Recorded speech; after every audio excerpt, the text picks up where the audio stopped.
Today's guest is Nehaansal. Neha studied at Lady Shri Ram College in Delhi, did her bachelor's, a BA in economics and statistics. Boy, I don't know how you got through that.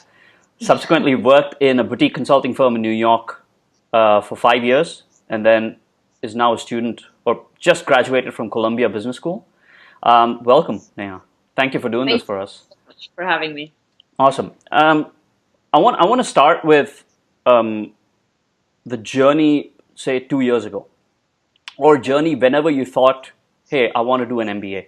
Let's talk about why you wanted to do an MBA, what the motivations were, when they came up, and how did you figure out which schools you wanted to go to? Sure. So, in terms of why I wanted to do an MBA, having worked in consulting for 5 years, I kind of realized that I wanted to be able to do more in life and see what else was there. And being able to eventually start or run my own company was something that was very important for me. And then I started thinking that, okay, that is where I see myself maybe 10 or 20 years down the line. But then, what are the skill sets that I need to get to that part?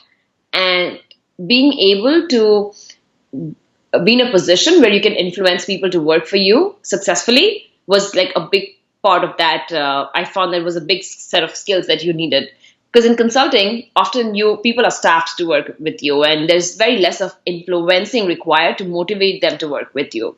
Sure. So, and then also the second thing was being able to take risks in life in general. I think I'm a very risk-averse person, and bringing out that part of me was very important for me. So I realized that tech is like the right transition to be able to do that, especially in a product role. And in order to do a career switch, an MBA would be the best platform. And so this is a very, very consulting approach to actually thinking about it, right? You identified where you wanted to go. You identified what potential gaps were. You identified what skills you wanted to perhaps build. It seemed like MBA was the most logical step. At what point did you realize this during the 5 years when you were working in consulting? So I would say that after I joined the India office of Essex Lake, which was the consulting firm where I was working, and then eventually they moved me to New York. And when I met my husband, he was also applying for a business school, and that's when I was like, so that is also a career trajectory. And I saw him go through his MBA program at Kellogg Northwestern, and that was very inspiring for me. I met, and this was through 2013 to 2015, and I met a lot of amazing people through his MBA program, and I was like, okay, I think I want to be with a bunch of such motivated and inspiring people. And then that also made me think more about the MBA seriously. Understood. I want to talk about why you chose Columbia. You and I spoke about it off air. But before that, you mentioned that you wanted to explore your risk-averse side and probably take a little more risk. Potentially doing that career switch to tech may serve that purpose. How did you discover that would be it? Most people, the reason I ask is this. Let's go back a few years ago. For me, it's back in 2011. When I spent 5 years in consulting as well, I had no idea what I wanted to do long term. I literally had no idea. I assume most Indians are going to be in that position. Few have actually thought about it and introspected and maybe in a position like you were. So I'm curious to know how you discovered that, because I think it's a critical part that most Indians need to go to. Right. So this is like something very personal that I'll share with you. I have this tendency that maybe every 3 or 5 months, I sit on some coffee shop or some rock in JNU when I used to be in Delhi, and I will sit and draw like my life map right now and see where I'm going to be in the next 4 or 5 years, in the next 10 years, and then just check am I happy? Am I successful right now? How do I perceive myself? And what did I learn in the last 3 months since I last did this check? And I have this own diary of mine where I do that. So I have recorded the last time. So that just helps me keep check of myself, that am I happy in life in general and where do I want to be? And then just see things in my own life from a bird's eye view. So that has kind of, been giving me a lot of clarity. And wherever I get stuck, I'm like, I don't know about this. Then I would reach out to people who are probably ahead of me in life, like in terms of age or experience, and then talk to them. Hey, I was thinking about this, or I read about this in news or somewhere. This person is doing this. How do you do that? What do you need to do that? So I've been doing that a lot in general in life, and I think that helped me become much more aware of opportunities early on.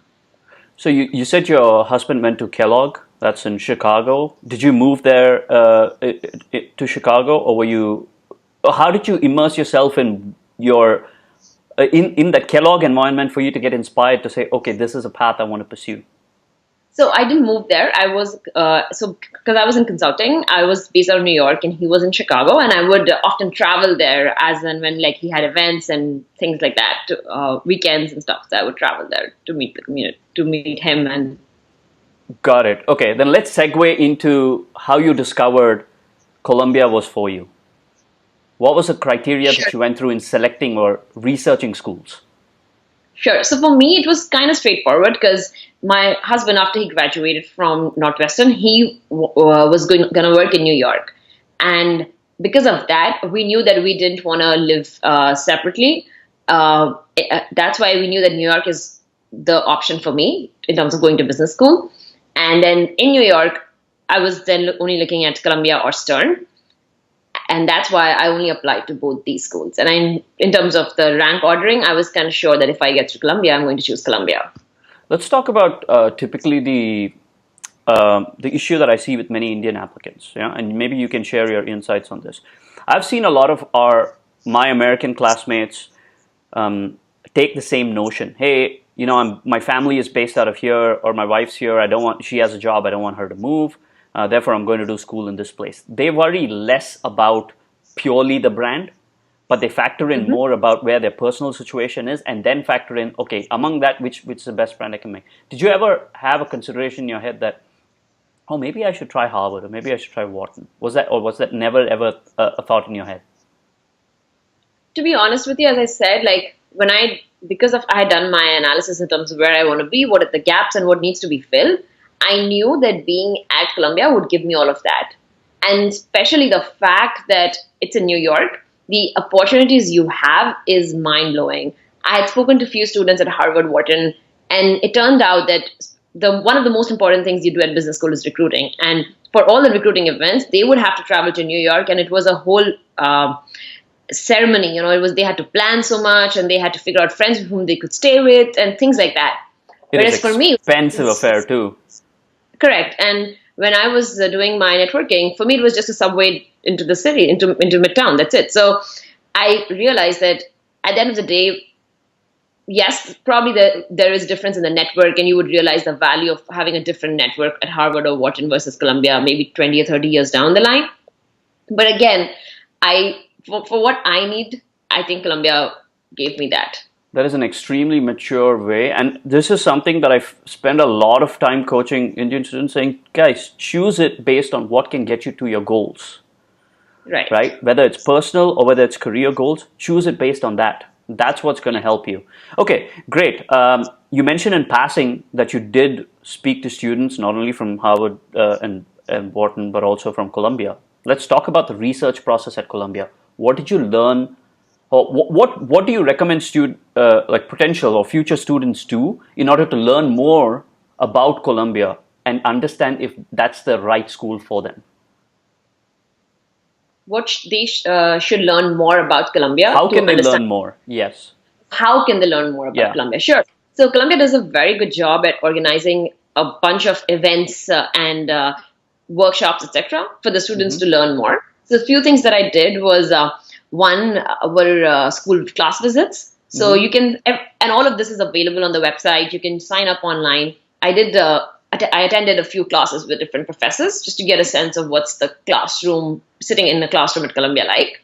Then you could also do university tours just to get a sense of the entire university. That was also a big reason why I chose Columbia over NYU was you have this compact university where you could more easily meet students from different schools like engineering and CEPA and law school, etc. And that helped me feel that, yes, I'm part of a solid community. That's the other thing. And then the third thing is a lot of networking events are organized, again, both in the city as well as on campus. So if someone wants to learn about Columbia, those would be like my top 3 recommendations: class visits, tours, and networking events. How about for the So that's great, particularly if you're in the US. I definitely encourage all Indians to fly out to the US, visit schools. I know it's cost prohibitive. I know there are visa restrictions, but I feel there's no better way to engage with the school and communicate to them that you're interested in them than by Yeah. visiting schools, attending classes, and talking to students. What about for Yeah, those that are absolutely. in India and are not able to travel? So, from what I know, Columbia also organizes events in different countries around the world. India definitely being one of them because a big portion of the class come from India. So I'm Right. pretty sure there would be events in the key cities in India as well, which people should watch out for. Did you ever reach out to students or alumni members from Columbia Business School and have a conversation with them about the culture itself, besides sitting in on the classes? Oh yes, absolutely, yeah. What did you learn about it then, and how many people did you speak with, if you can remember? That seems like it was way long back. I'm trying to Ballpark think. it. Yeah, I would say like I probably spoke to three or four people, not a lot because as I said, I knew I had to choose Columbia or New York. I had to be in New York, so maybe three or four people. And in terms of what did I learn about them from the culture was a Columbia has this big culture of reaching out. So because this class is huge and there are so many people that you can meet, also driven by the fact that it's in New York, you reaching out is a big part. Like people are very open to the idea of asking for help. So you reach Mm-hmm. out and people will help you. And I saw that myself when I came into Columbia as well. Like during recruiting, I sent out more than maybe 200 emails, and every email I got a Wow. response alums except for one. So I can speak to that. That's one big part of Columbia's culture. And then social component is really huge at Columbia in terms of Okay. that is driven by the fact that people, I guess, are just love to party, or it's like a big portion of it because that's a big way of knowing people, learning about people's lives. That's definitely huge. And then the third is travel. People travel a lot here, like Hmm. it's insane. But then, and they still do a lot of cool things besides being able to find time for travel. So yeah. Okay. Interesting. What did you do, or what did you do well in the application process or in writing the essays that communicated fit with the school? And what can future Indians do? Uh, I don't know if you've been part of the admissions committee there. You certainly may have spoken to potential applicants who may have reached out to you. Give some examples of what you did really well so that others can learn from that. Sure. So I think top two things that come to my mind right now Mm-hmm. is one, in the application process, and I saw this not just through my application, but I also went through the application process with my husband, and he has helped a lot of students to through this MBA application process. So I've seen quite a bunch of applications by now. So based on that, I think that there are two things that kind of help are signs of a good application. Mm-hmm. One is demonstrating value for the school. So when the school is reading your application, they really care about why should they recruit you, not just in the short term, but also in the long term. If Interesting. they are able to see that what are your ambitions in life, Mm-hmm. and will you be in a position where you can help the school back, Mm. and it need not just be in a monetary form, but also just as being a recognized alum, which helps add to the brand equity of the school. I Mm-hmm. feel this really care about that because they want to ensure that they are in recruiting students that will add value to the school as well, Mm-hmm. and it's not just the other way around. That's one big component. And so how do you demonstrate that in your application, I think, is super important. So I always when I wrote my essay, I had this section which talked about why I think coming to Columbia will empower me to give back to Columbia as well in a Interesting. successful. Like, The second, we don't need to go into the detail of that, but do you have an instance of what you said is potentially something you communicated could be future impact?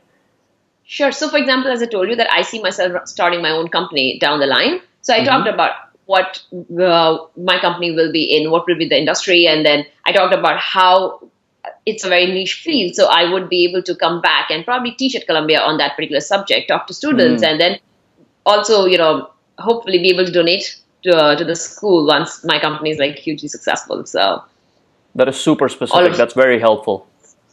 Yeah. Then the second component is clarity of thought. I think Okay. I've a lot of applications I've read. People say they want to do A, B, C, and then they are like, they think Columbia will be the best school to do it, and it ends right there.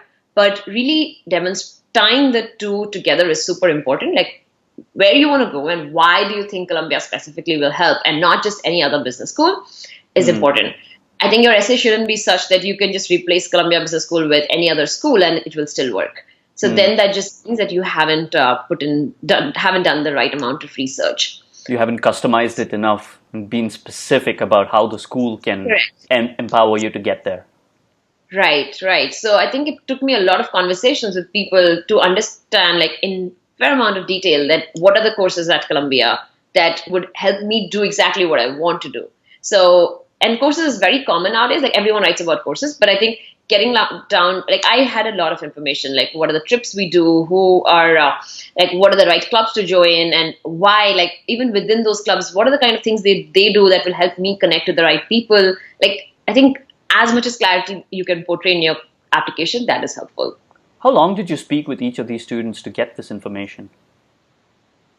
I mean, most of the coffee chats or phone calls were a reasonable 45 minutes to 1 hour conversations. I just want to bring out something as simple as that, because most people hesitate to even send a cold email to a student. These days, at least, people are potentially doing that. But just they write to me random questions. I'm sure you'll get them in the future if you haven't already. They write a bunch of questions saying, "Hey, why is Ross better than school X? Can you tell me, or can you tell me if I'm right fit for the school? And here's my profile." There's no incentive for me to even respond to you, let alone Right. as an alumni ambassador. I can potentially harm your chances if I feel you won't be. You're just going to rub me the wrong way, and potentially future alumni as well. Yeah. So I just wanted to bring that out. Okay, beautiful. You got admitted to Columbia. Um, Talk to me about the journey in the first 90 days. What did you think going in the first 90 days would be like, and what was it actually like? Sure. Um, so the first 90 days at Columbia was a lot of things going on. Yes. We have this orientation process that happens, and then we go through this core semester in the first semester. We have core, and then you're also gearing towards recruiting because most people are recruiting for summer internships. Hmm. So there is a ton of, and then on top of that, you have the social component. So there What is week? What week did recruiting begin? recruiting technically begins around like October, November, but Including the networking? no. So that's what I said. Technically, it begins then, but Yeah. if you are well planned, you start networking way earlier. Because if you wait till the end, at that point, everybody's networking, so it doesn't help you stand out. So you have to start earlier on. And Yeah. okay, then what else did you discover during the first 90 days? So you were snowed in with recruiting, you had the core Right. curriculum. Right. So what you have to realize early on is prioritization, Hmm. time management. So because I've done consulting, time management now comes very naturally to me. Hmm. That's something that really helped me a lot. And not feeling pressured to be present at every place is important to learn to deal with.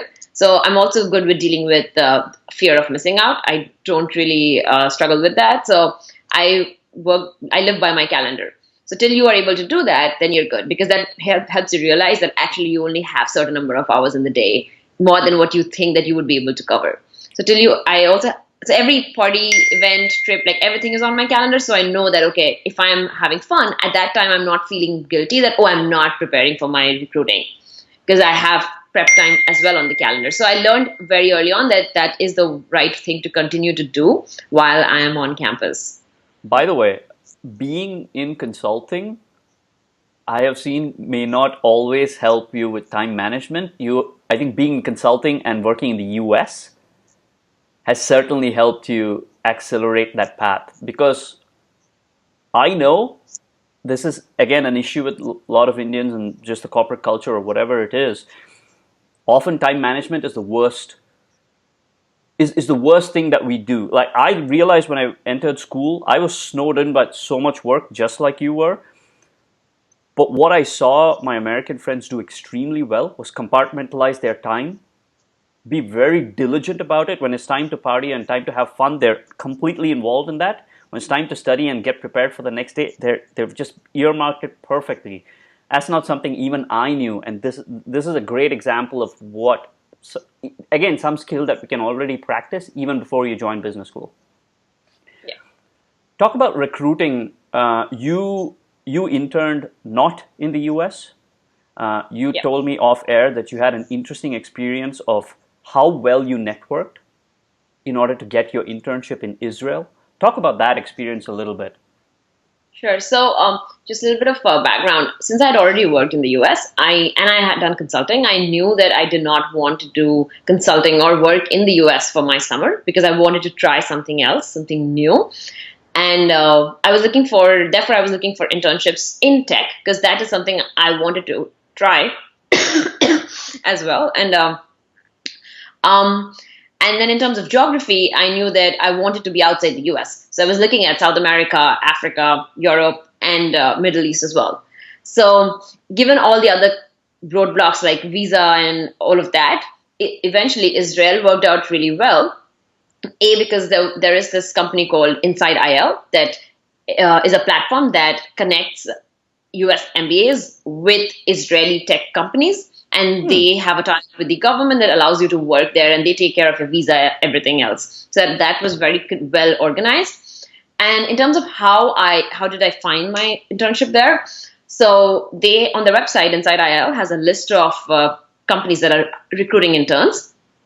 From that list, I made my own shortlist, and then one of my top choices was Weisberger because they do beverage analytics, which was super cool. And then I checked again on my network that, okay, who am I even remotely related with in Weisberger on LinkedIn? And I found that one of their investors was actually a CBS alum as well. And then I was like, bingo, this is perfect. And then I just reached out to him, and as usual, he responded, and I got coffee with him, and he was like, yeah, sure, I'm very happy to refer you for this role. And then he referred me, and I went through the interview process, etc. And then I was able to get an offer at Weisberger. Uh, it's not typical that just having a coffee conversation, even if it's with an alumni from the same school, can lead to potentially that person saying, "Hey, okay, sure, I'll. Why don't you apply?" Maybe share a couple of tips that you may have on how you make a conversation, a coffee chat, non-transactional, in order to then be able to ask this question. Sure, that's a great question. So through because in my full time I did consulting recruiting as well, where you end up doing a lot of coffee chats. So I've become my friends call me a coffee chat expert. Yeah. So some tips I have typically for coffee chats is I spend around 15-20 minutes preparing for every coffee chat right before the chat. Mm-hmm. So a few things you do is research about the person you're meeting really well. Mm-hmm. I understand in fair amount of detail that where the person is coming from and what the person is going to, what is the person's motivation towards helping me, and how can I help him or her be successful. Mm-hmm. So that's the thing I try to think. Like in this case, he's an investor. Maybe I cannot help him in the short term, but I know that if he refers me and if I do well, he's able to get more of credibility in terms of people he refer in the future. And I knew that I was the first intern Weisberger was hiring. So that's one. And the second thing is really being prepared. Like he had questions for me, like, why do you want to do Weisberger out of all the companies in the world? Mm-hmm. Why do you want to be in Israel? Why do you care about that? So having solid, credible answers to those kind of questions, I think, makes a person realize that, okay, if she's coming prepared for a coffee chat, she will definitely be prepared for her work or anything else in life. Part number 2 is so interesting. I'll share one embarrassing story. When I was recruiting for internship, there was an agribusiness company based in the US. It's in Minneapolis. It's pretty big. It's pretty popular. I was interviewing for the corporate strategy position. The guy was a former McKinsey partner who was in the corporate strategy team. I didn't have a clear reason for why that company. I didn't do my research. I went in thinking, okay, I'm just going to wing it. I don't want to go into the details of the interview, but when he asked me that, I didn't have a compelling enough reason. I gave this, it's a great company, great people. the same random stuff that no interviewee should ever do. At the end of the interview, he said, "I think you're full of shit." That's literally what he told me. I beg everybody who's going to interview for internship or full-time positions, Indians in particular, please do a little more research. Please follow Neha's advice in order to actually tailor your conversation for the person. Excellent advice. You finished your internship, you came back. What was the second year like? You are going into Google. I don't know if we mentioned that at the top of the interview. You're going to Google after you graduate in Mountain View, California. Talk to me about how you got the offer, what the networking and what the recruiting was for a tech position on the complete opposite end of the US coast. Sure. So let me give you a little more background here. Yes. After doing my internship, while I was in Israel, I was also following a lot of the news in the US with respect to the visa situation getting worse day by day for Indians and for internationals in general. And I realized that just to be sure, I would have to broaden my target sectors that I would recruit in. Coming in, I was very sure that I just want to do tech, maybe startup tech or large tech companies. But I realized that because, and all tech companies come later in the process in terms of the timelines for recruiting. And I was like, it could create a lot of stress on me if I just sit now and let consulting interviews go by me and then not get a tech offer because of the visa situation. So I decided to recruit for consulting as well and be like, okay, we'll see what happens. Let's get an offer from consulting and then also try for tech and then see how things roll out.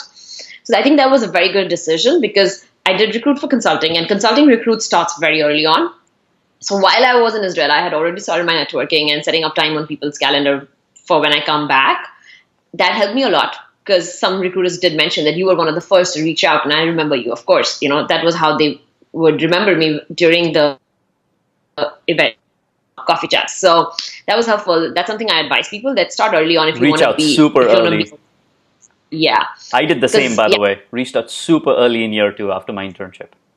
Right. Yep. So that helped. And then I went through the entire consulting networking process, which is a lot of coffee chats and follow-up conversations and clarifying a lot of your questions, and which is super helpful because in the process you learn so much about the companies. And I was recruiting for MBB at that point, and it was very exciting to work. And I was looking at their tech practices specifically, so it was very exciting. And I was able to then get an offer from BCG New York. I'm not sure if I should mention the company, but That's okay. It doesn't matter. Yeah. And then, but then a friend of mine happened to refer me at Google for a product manager role. And the position was open, luckily, simultaneously as I was doing my final rounds for consulting. And at that point, Google HR reached out to me for a phone call. And then from there, the process started. This is a friend of yours who was not in business school, but friend of yours who was just working at Google at the time. Working at Google, a friend of a friend of a friend. Yeah, it was just like super underutilized mechanism of getting referrals. Yeah. Make sure to reach out to friends that are not in your immediate vicinity. Just reach out, have a conversation, see if they can refer you in. Yeah. He referred me in. Luckily, my final rounds at consulting and my Google interviews happened to go on simultaneously. So do you also want me to talk about what the process of Google was like? Sure. I mean, we can just give a 30-second highlight. This is not to focus on what tech recruiting is like, but yes. Sure. Yeah. So it was 9 interviews across the 3 rounds. Holy mackerel. Oh my God. And there was 8 of them were PM rounds, like with a product manager, and there was 1 software engineer round. And all of that was on, the final round was on site in the New York office at Google. And it went well, I thought. And then I was able to get an offer simultaneously for both consulting and Google. And then I spent 3 weeks just trying to think what I should do because both the offers were very compelling enough. Compelling enough. So I spent 3 weeks talking to a lot of people to decide what I should do. And ultimately I signed Google. I want to close out by understanding a couple of things about Columbia and then asking you what you would do differently of your experience. Let's talk about the opportunities available for internationals in Columbia, particularly from recruiting.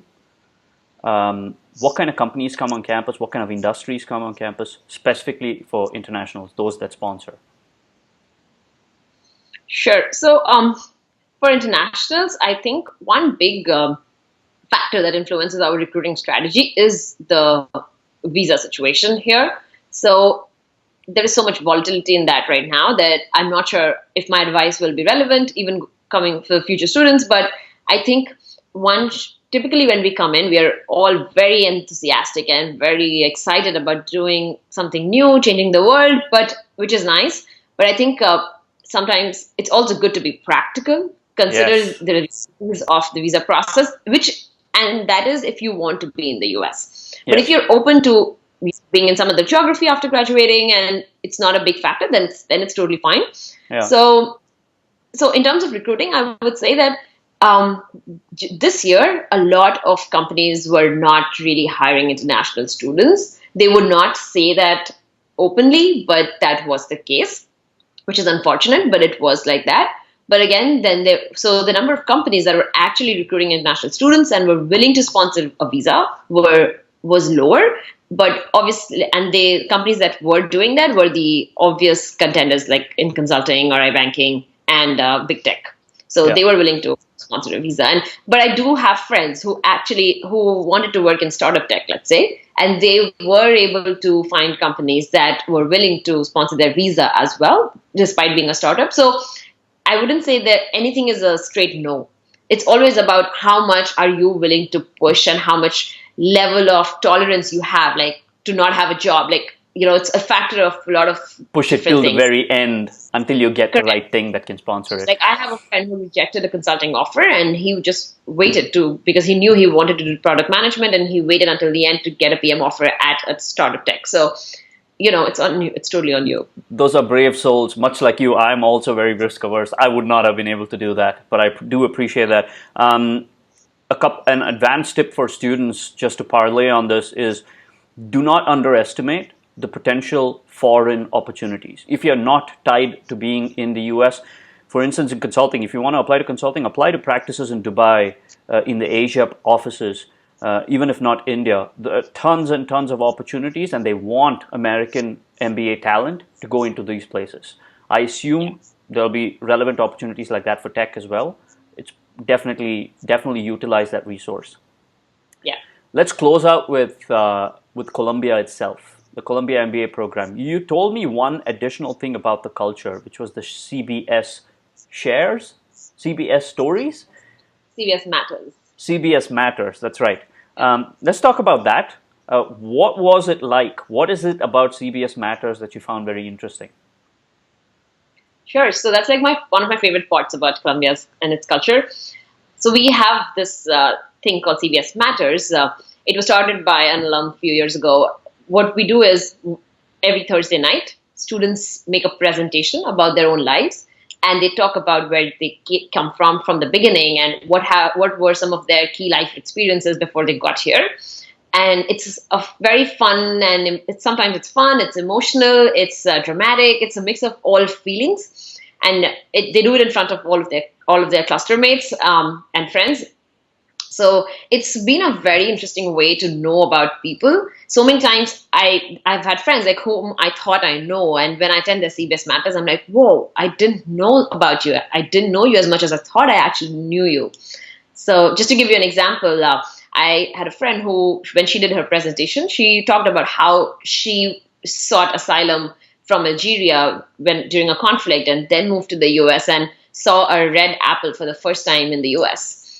And was at a very senior position at a boutique investment bank in New York. And I was like, I had never known that side of hers. She's a very strong, powerful woman, but I had never known that side of hers. And I was like, wow. So I would have never known that without CBS Matters. And yeah, so that's just like a very good tradition that CBS has, and I value that a lot. I wanna end on this happy note. Thank you so much for doing this. I know we're running at the top of the hour for you to have to go for your next appointment. I hope people find a lot of value out of this. Are there any parting thoughts you have for future applicants, whether they're applying to Columbia or any other school, Indian applicants in particular? I would just say that reach out, ask for help, because I've seen that people who are done with the MBA process and know what they're doing next, they are willing to help back. Like even I'm willing to help back all the time, and I do a lot of things on my own to see how I can help people. So reaching out is so important, from everything from just getting into a business school to finding a job there, meeting new people. It's all a function of reaching out. You wouldn't get anything on a platter. You have to work hard and reach out. Girls and guys, she's been very kind in doing this interview. For anybody that wants to apply to Columbia or wants to learn about the MBA application process, please reach out to her via LinkedIn. Ask her kindly and make it non-transactional. She'll be glad to help. Thanks so much for doing this. I appreciate it. Thank you so much, Ashwin. Take care. All right.